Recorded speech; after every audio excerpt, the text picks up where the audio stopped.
Thank you for joining us for another video with SellEton Scales. Today we're going to go over common cable issues that may be giving your indicator error 6 or ends or U's and something like that. You'll see these errors or these types of problems with your cables when, one day they're working and then the next day, for some reason, after you walked away from it or someone else started to use it, that it's no longer working. So really commonly it's the cable. So it's going to be your home run cable. It looks like one of these.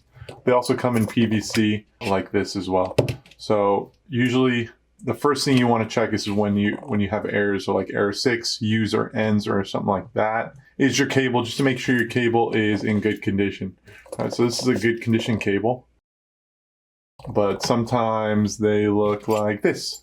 They look like they're in good condition, but sometimes within the cable head, there's a connector inside here that's actually damaged. That's not making contact with one of these 4 pins or 5 pins.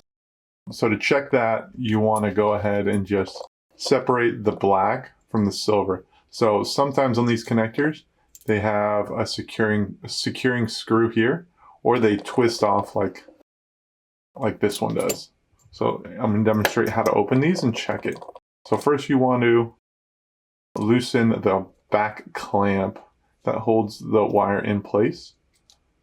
So once you get that loosened up, sometimes they spin off. So this one on here, you'll know if it spins off or not because it doesn't have a screw where the notch is. See where the notch is? There's no screw there. So you'll know this one spins off. So what you'll do is you'll hold on to the black and you'll spin the silver and it'll separate like that.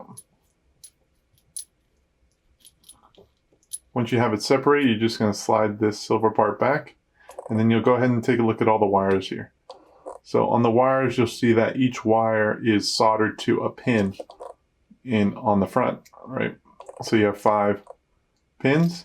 You should have 5 wires. If you don't have 5 wires, if it's 4, or if you're missing, say, the yellow wire is a ground. So some scales require it, some scales don't. So when you see a 4 pin like this one, and we open it up, so first you want to unscrew the back.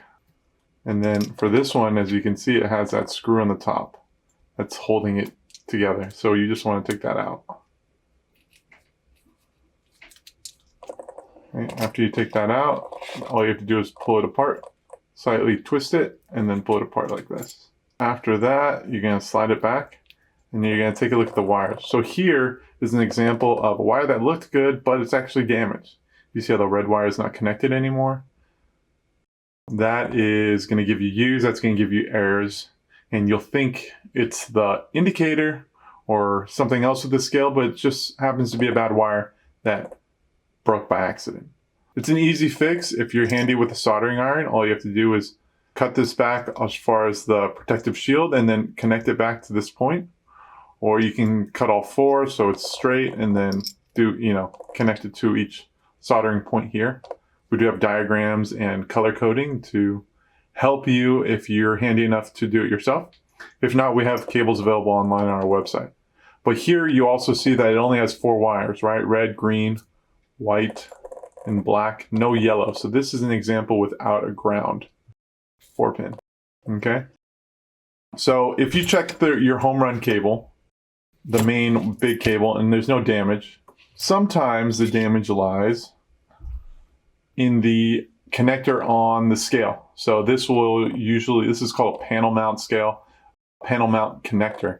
And what it does, it's usually sticking out and it's fastened to the edge of a scale. So sometimes this gets damaged, or it gets pulled on, or something happens on the internal side on the back part here, and one of these connectors is actually damaged. Okay? As well as when you're checking your home run cable, you always want to make sure that you're checking the entire thing. You don't see any bends or broken pieces like this. Right? So hard bends like this, can create damage inside internally, because again, there's 4 to 5 wires in these. So if one of these damages is severed inside here, you're done. You're not necessarily done, you just have to cut it here and then connect the wires back together, or put a cable head together and make this a joint spot. But I would always recommend just replacing it.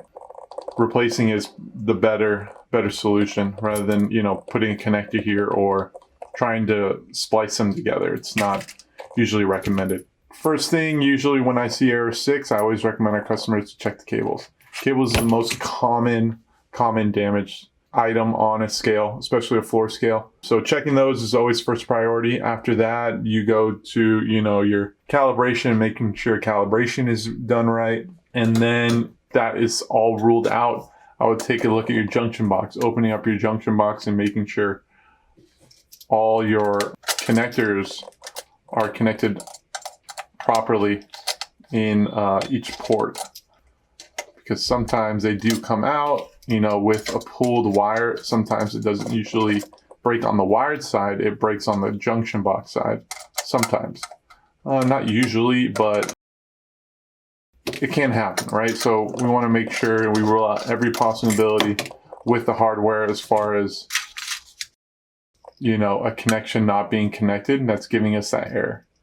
So with error 6, using ends, if your scale was working the day before and then it's not working the next day, usually it's a connection issue. So we're going through these troubleshooting tips, we're trying to identify if there is a connection issue before we start pointing fingers at a load cell or something else. So you always want to make so after you check the cable, you want to go into your junction box and just take a look and making sure each wire is in here good, making sure that you want to make sure you pull on it, make sure it's not loose, that it's not hiding under the clamp, making sure it's between the clamps on each port. Again, trying to recalibrate. If it still doesn't calibrate, then we can rule to something else, which would be a load cell or something like that. And I do have videos on how to identify bad load cells. If you found this video helpful, give it a thumbs up.